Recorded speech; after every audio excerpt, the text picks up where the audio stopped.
Ever wondered why that one person refuses to leave your mind? No matter how much you try to push them out, they keep showing up, like an uninvited guest who's made themselves at home in your thoughts.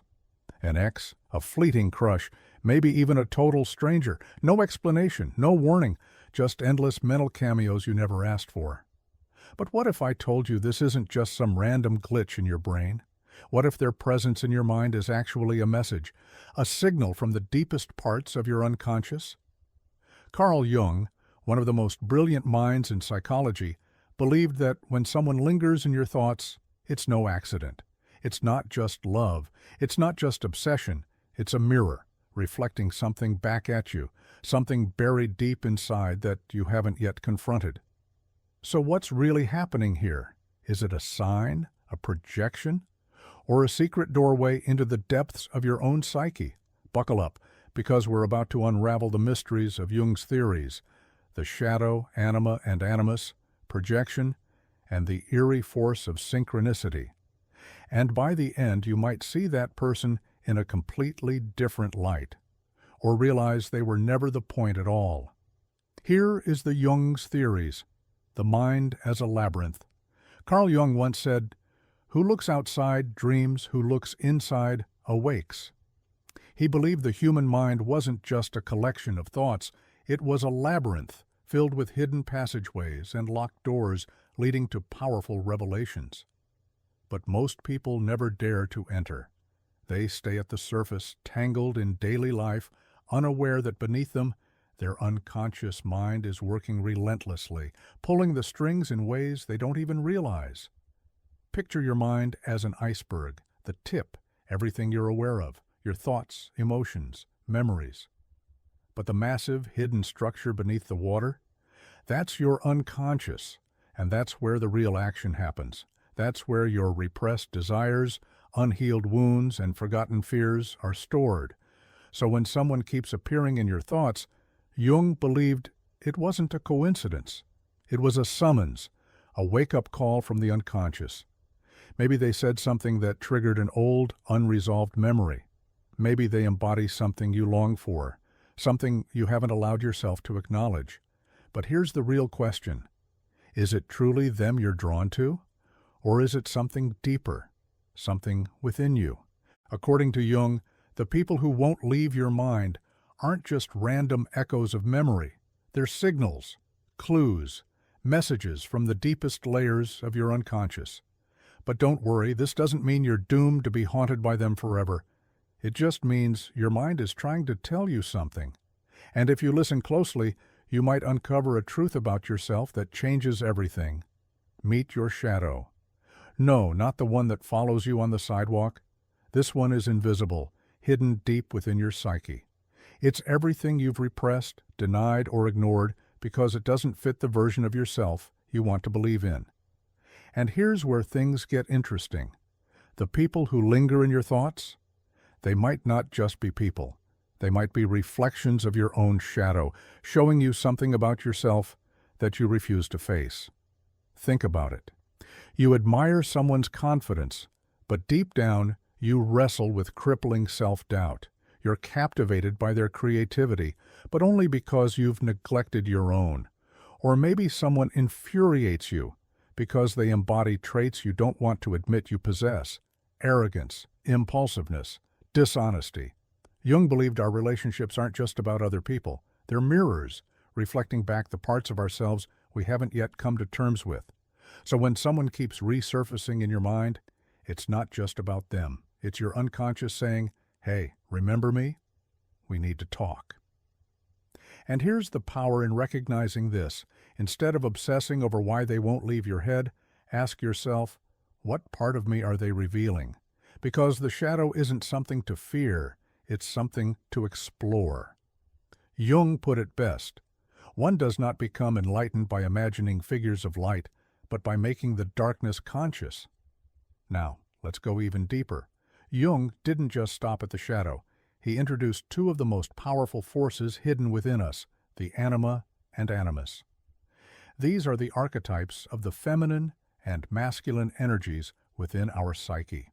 Deep inside your psyche, beyond the thoughts you think you control, lie two powerful forces, forces that shape the way you connect, desire, and even fixate on others. Jung called them the anima and animus. The anima is the hidden feminine energy within men. The animus is the hidden masculine energy within women. But don't get caught up in gender. These are deeper than identity. They are the unseen forces that influence the way we see and experience relationships. So what does this have to do with that person who won't leave your mind? Jung believed that when someone lingers in your thoughts, it's because they resonate with your anima or animus. They're not just a person. You're seeing something through them. Maybe they align with the subconscious ideal of the partner you crave. Maybe they awaken parts of you that you've never fully embraced. Think about it. You might be drawn to their emotional depth, not because of them, but because it mirrors something you long for in yourself. You might admire their confidence, their passion, their fearlessness, qualities that deep down you wish you could embody. But here's the dangerous part. The anima and animus don't just attract, they distort. Sometimes we don't see people as they truly are. We project an ideal onto them, an illusion sculpted by our unconscious mind, and suddenly they become more than just a person. They become a symbol, a fantasy, an obsession. This is why some crushes feel magnetic, why some breakups feel unbearable, and why certain people seem to have an unshakable grip on your mind. It's not about them, it's about what they represent. And once you understand this, everything shifts. Instead of asking, why am I so obsessed with them? Ask, what part of me are they awakening? Because the truth is, the people who haunt our thoughts aren't just random figures in our lives, they are mirrors, reflecting back the most intimate, unspoken parts of ourselves. Now, here's where things get even wilder. Jung believed that much of what we feel about others has little to do with them and everything to do with us. It's called projection. Imagine your mind as a giant movie theater, but instead of watching a film created by someone else, you're unknowingly playing a movie of your own fears, desires, and insecurities, projecting them onto someone else as if they're the lead actor in your story. Let's break it down. You admire someone's ambition? Maybe it's because you secretly crave more drive in your own life. You're drawn to their confidence. Maybe it's because a part of you is desperate to step into that same boldness. But it works the other way too. You hate someone for being arrogant. Maybe they remind you of a part of yourself you refuse to acknowledge. You can't stand someone's emotional detachment. Maybe it reflects a fear you've buried deep down. Whatever the case, your unconscious isn't just reacting to them. It's using them as a screen, playing out the parts of your psyche that need attention. And once you realize this, you stop seeing people as the problem. You stop feeling powerless in your own mind. Because the truth is, the person living in your head, rent-free, might just be you. Here's where things get tricky. Projection feels real. So real, in fact, that you don't even question it. You think, they're amazing, or they're terrible. But here's the hard truth. You're not actually talking about them. You're talking about yourself. Jung saw projection not as a flaw, but as a powerful opportunity for self-discovery. He believed that whenever someone takes up space in your mind, whether through admiration or frustration, it's a signal to look inward. Next time you catch yourself fixating on someone, stop and ask, what am I really seeing here? What does this say about me?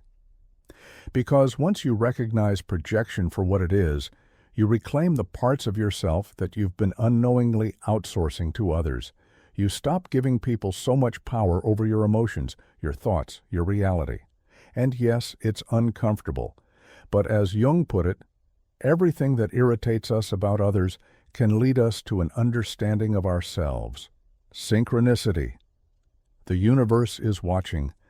Ever had that eerie moment when you think about someone and then, bam, they text you? Or maybe you've been lost in thoughts about them for weeks, and suddenly, out of nowhere, you cross paths in the most unexpected place. It feels like a glitch in the system, like the universe is winking at you, playing some kind of cosmic joke. Jung didn't think this was just coincidence. He called it synchronicity, meaningful coincidences that defy logic, events connected not by cause and effect, but by something deeper. So why does this happen? One possibility: your unconscious mind is so locked onto this person that it's literally shaping your perception of reality. You notice patterns you wouldn't have seen otherwise. You give meaning to moments that would have seemed random before. Or maybe there really is a bigger force at play, an unseen thread linking your inner world with the outer one. But here's the part most people miss. Synchronicity isn't just a weird, mystical phenomenon. It's a call to action. When these moments happen, don't just shrug them off. Instead, ask yourself, why is this person showing up in my life again? What unresolved emotions are they triggering? Are they pointing me toward a path I've been afraid to take? Because whether they're a lesson, a warning, or just a reflection of your own mind, synchronicity is never meaningless. Jung put it best: synchronicity is an ever-present reality for those who have eyes to see. How to decode your thoughts. By now, you're probably wondering, okay, I get the theory. But what do I do with all of this? Because Jung's ideas aren't just fascinating, they're tools. Tools for self-awareness, tools for growth, tools for breaking free from the thoughts that won't let you go. And once you understand how to use them, everything changes. How to decode what your mind is trying to tell you. If someone keeps showing up in your thoughts over and over, it's not random. It's a signal, a puzzle piece from your unconscious, waiting to be understood. So how do you decode the message? Here's how. 3 powerful steps to unlock what your mind is really trying to tell you. Step 1. Reflect first. Stop and ask yourself, what emotions rise up when I think about this person? Are you drawn to their confidence? Do they frustrate you with their aloofness? Does their adventurous spirit make something inside you stir? Pinpointing your emotions is the first key, because it's not them you're reacting to, it's what they represent. Step 2, analyze now. Dig deeper. Ask yourself, why do I feel this way? If you admire their creativity, is it because you've neglected your own? If their rejection stings, is it triggering an old wound about self-worth? If they intimidate you, could it be because they embody a power you've suppressed within yourself?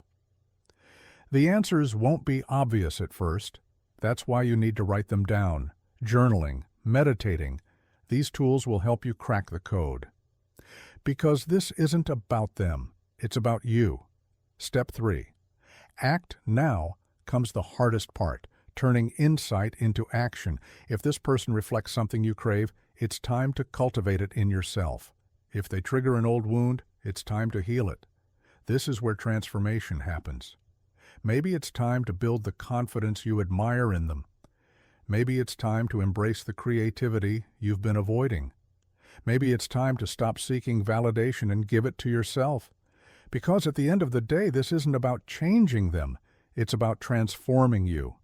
As Jung wisely said, until you make the unconscious conscious, it will direct your life, and you will call it fate. Your mind is a treasure map. Your thoughts aren't random, they're clues, messages, a treasure map leading you to the deepest parts of yourself. So the next time someone refuses to leave your mind, don't ignore it, don't fight it, follow it. Because in the end, it's never just about them, it's about you. The people who linger in our thoughts aren't there to torment us, they're there to guide us. So take a deep breath, dive in, and uncover what your mind has been trying to tell you all along.